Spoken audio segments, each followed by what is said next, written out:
Blind Adam yung sa dating aktras, masayang ikakasal na ang dating ka-love team sa partner niya ngayon.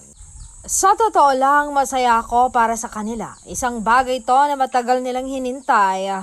7 years is no joke and now it's really happening. Ang magiging dasal ko lang para sa kanila is mahalin nila ang isa't isa. Intindihin nila ang isa't isa, di ba?